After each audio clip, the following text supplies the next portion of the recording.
Hello, नमस्कार। स्वागत है आपका आपके अपने यूट्यूब चैनल आर केमिस्ट्री में। मैं राकेश राजवर आप सभी का स्वागत करते हैं। आज के इस वीडियो में हम लोग बात करेंगे क्वांटम नंबर के बारे में। क्वांटम नंबर क्या होता है? क्वांटम नंबर, तो क्वांटम नंबर को हिंदी में भी क्वांटम नंबर ही कहा जाता है, क्वांटम संख्या कहा जाता है। और इस क्वांटम संख्या की बात करें तो ऐसे number, those number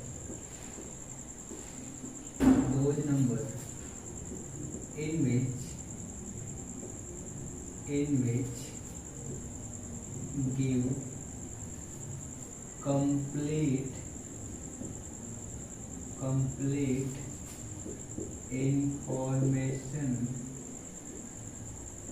information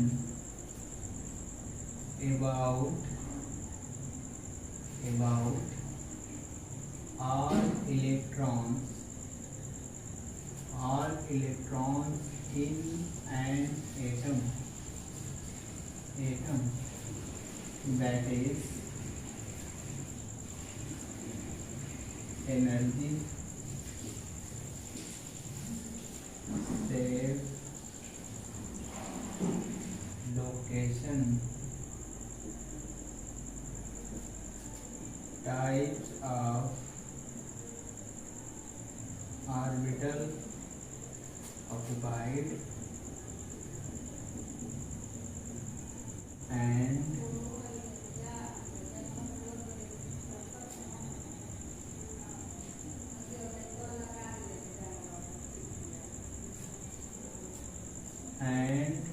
orientation of that orbital, etc. ठीक है। तो क्वांटम नंबर क्या मतलब क्या होता है? तो क्वांटम नंबर ऐसे नंबर्स होते हैं जो give complete information about all electrons in an atom. किसी एटम के अंदर जो सारे इलेक्ट्रॉन्स की जानकारी देने का काम करता है क्वांटम नंबर। जैसे में उस इलेक्ट्रॉन की एनर्जी, उसका शेप, उसका लोकेशन, उसकी स्थिति क्या है, टाइप्स ऑफ ऑर्बिटल ऑक्युपाइड, किस टाइप्स के ऑर्बिटल में वह ऑक्युपाइड है, and orientation of that orbital, और उस ऑर्बिटल का ओरिएंटेशन, ये सारा क्वांटम नंबर बताता है।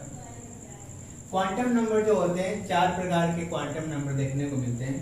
जैसे फर्स्ट है प्रिंसिपल, स्कूल के प्रिंसिपल वाला प्रिंसिपल होगा, प्रिंसिपल क्वांटम नंबर। सेकेंड है एजीम्यूथल क्वांटम नंबर। तीसरा है magnetic quantum number.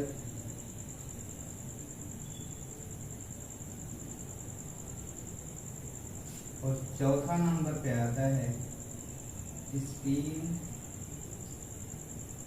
Quantum number. 4 तरह के क्वांटम नंबर होते हैं, principal quantum number, azimuthal quantum number, magnetic और स्पिन क्वांटम नंबर। ठीक है, तो आप लोग हेडिंग लगाएंगे प्रिंसिपल क्वांटम नंबर, और हम सबसे पहले बात करने वाले हैं प्रिंसिपल क्वांटम नंबर क्या होता है। अब इसमें फर्स्ट नंबर है प्रिंसिपल क्वांटम नंबर। क्या होता है principal quantum number? It is denoted by small M. Principal quantum number को स्मॉल एन से डिनोट किया जाता है। Principal quantum number determine the size. Principal quantum number क्या करती है कि वो साइज को बताती है, and to large extent the energy of the orbital, और बड़े पैमाने पे देखा जाता है कि ऑर्बिटल की एनर्जी कितनी होगी, प्रिंसिपल क्वांटम नंबर बताएगा। अब द प्रिंसिपल क्वांटम नंबर जो होता है आल्सो आइडेंटिफाई द सेल, और साथ ही साथ यह क्या करती है कि सेल को भी आइडेंटिफाई करती है। जैसे यहाँ पे सभी एटम के अंदर न्यूक्लियस होते हैं, जैसे यहाँ पे कुछ स्ट्रक्चर बना है, यहाँ पे यह है न्यूक्लियस, यह होता है न्यूक्लियस, और इस न्यूक्लियस के चारों तरफ सेल है। सेल को ऑर्बिट भी कहा जाता है। जैसे यहाँ पे फर्स्ट सेल के, सेकेंड एल, एम, एन, ये सारे होते हैं सेल। इसी को हम लोग ऑर्बिट भी बोलते हैं, ऑर्बिट। अब इस के सेल के लिए जो एन की वैल्यू होगी 1, 2, 3, 4, यह होता है एनर्जी लेवल।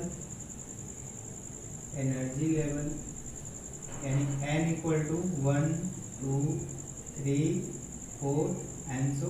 जो n होगा वह बताएगा 1, 2, 3, 4 की जो नंबर 1 है वो किस सेल में, के सेल में, 2 जो है एल सेल में, 3 एम और 4 एन सेल में। अब यहाँ पे बात किया जाए, जैसे n equal to 1, 2, 3, 4 and so on number दिए हैं। अब इसके लिए जो सेल हो जाएगा, सेल यहाँ पे हो जाएगा के, एल, एम, एन, ठीक है।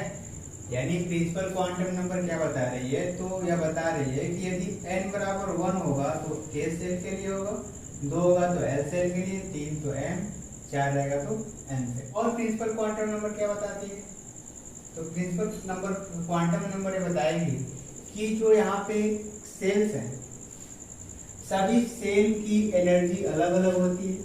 यानी इस सेल की जो एनर्जी रहेगी सबसे कम रहती है, उसके बाद इससे ज्यादा रहती है, फिर इससे ज्यादा यह रहता है, इससे ज्यादा यह रहता है। तो यहाँ पे जो एनर्जी लेवल होगा, एनर्जी लेवल का के जो होता है लेस देन एल, और एल लेस देन एम, और एम जो होता है एन से छोटा। इस प्रकार से एक एनर्जी लेवल देखने को मिलता है। अब इसके अंदर कितने इलेक्ट्रॉन रह सकते हैं, इस जैसे यहाँ पे अभी तो इलेक्ट्रॉन की हम लोग बात करेंगे तो ऑर्बिटल की बात करेंगे, अगले क्वांटम नंबर की बात करेंगे। लेकिन यदि इसमें बात करें के, एल, एम, एन के अंदर कितने इलेक्ट्रॉन रह सकते हैं, तो उसके लिए 2n²। प्रत्येक सेल के अंदर 2n² जो होते हैं मैक्सिमम इलेक्ट्रॉन के लिए होते हैं। जैसे 2n² की बात करेंगे तो 2n² के लिए के अंदर कितने इलेक्ट्रॉन होंगे, तो n बराबर जो होता है नंबर ऑफ सेल्स, तो n बराबर 1, तो यहाँ पे हम निकालें n बराबर 1, तो 1 क्या है, के सेल है, के सेल। तो के सेल के लिए कितने इलेक्ट्रॉन थे, यहाँ पे n क्यों रखेंगे, तो 2 × 1 का स्क्वायर यानी 2 इलेक्ट्रॉन हो जाएंगे। इस के सेल में कितने इलेक्ट्रॉन, तो 2 इलेक्ट्रॉन। अब n इक्वल टू 2 के लिए आएगा एल सेल, तो यहाँ पे 2 × 2 का स्क्वायर, 2 2 जा 4, 2 8 इलेक्ट्रॉन हो जाएंगे। वैसे ही n बराबर 3 के लिए एम सेल, तो यहाँ पे हो जाएगा 2 × 3 का स्क्वायर, तो 3 3 जा 9, 2 जा 18 इलेक्ट्रॉन हो जाएंगे। एन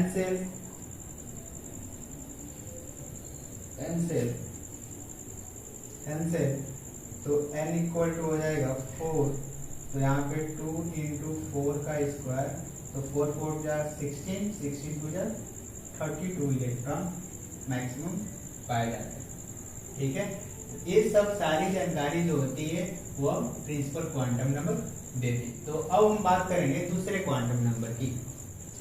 सेकेंड नंबर है एजीमुथल क्वांटम नंबर, या इसी को एंगुलर मोमेंटम भी कहा जाता है। तो क्या होता है एजीमुथल क्वांटम नंबर, तो this quantum number is denoted by the letter L, इसको स्मॉल एल से डिनोट करते हैं। For a given value of n, यदि n की वैल्यू दी हो, it can have an integral value ranging from 0 to n-1।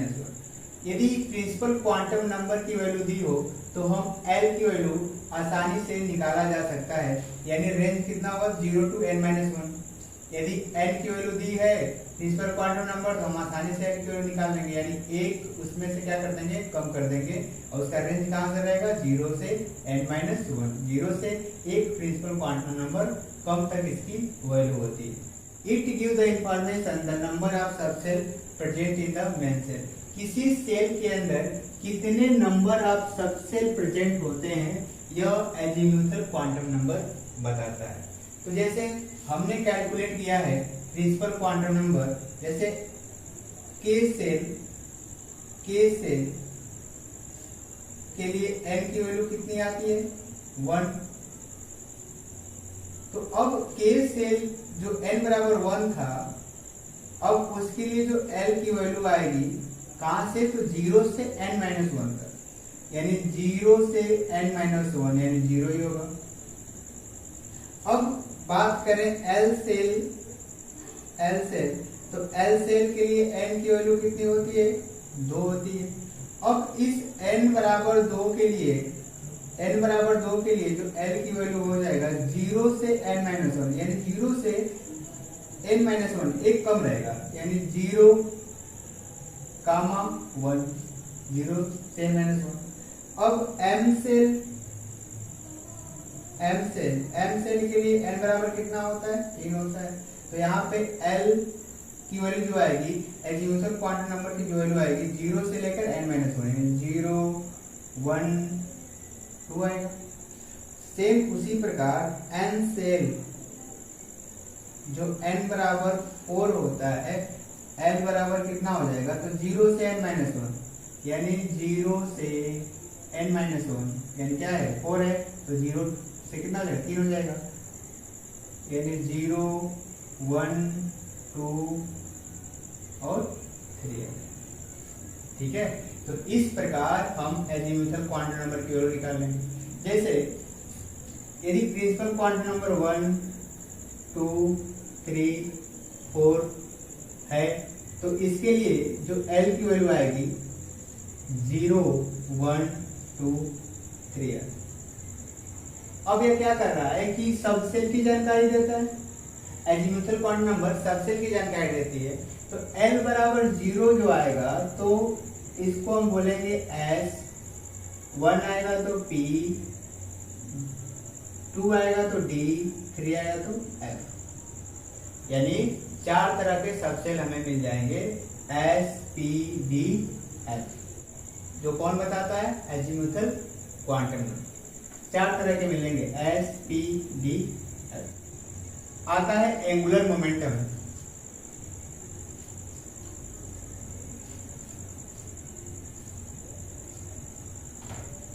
अब इसी में आता है एंगुलर मोमेंटम।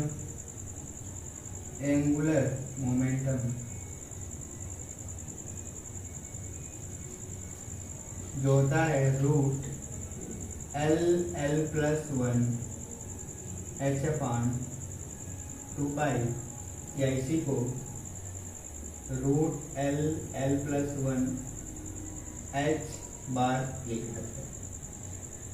L क्या है, तो L है एजीम्यूथल क्वांटम नंबर। यह एजीम्यूथल क्वांटम नंबर पे ही डिपेंड करता है, प्रिंसिपल क्वांटम नंबर पे डिपेंड नहीं करता है। जैसे यदि p ऑर्बिटल के लिए, इसको थोड़ा सा मिटाया जाए,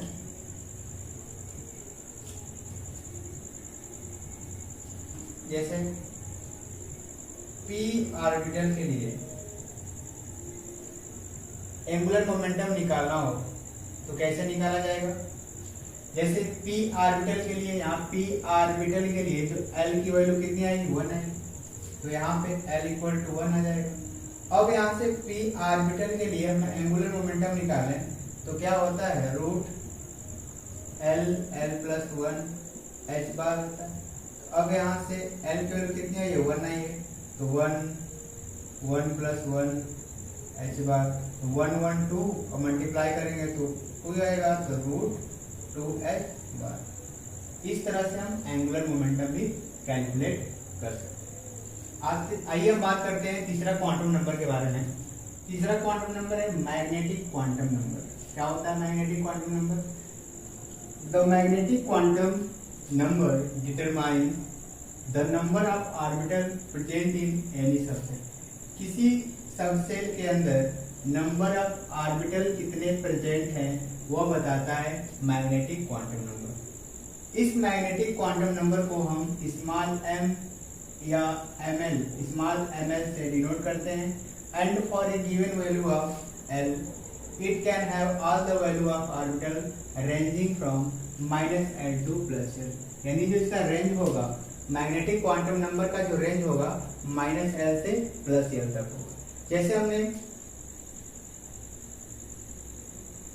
सेकेंड में बात किया था एजीमुथल क्वांटम नंबर के बारे में, जो किसको बताती है तो सबसेल की जानकारी देती है। सबसेल क्या है? एल। एल की वैल्यू कितनी आई थी? 0 1 2 3।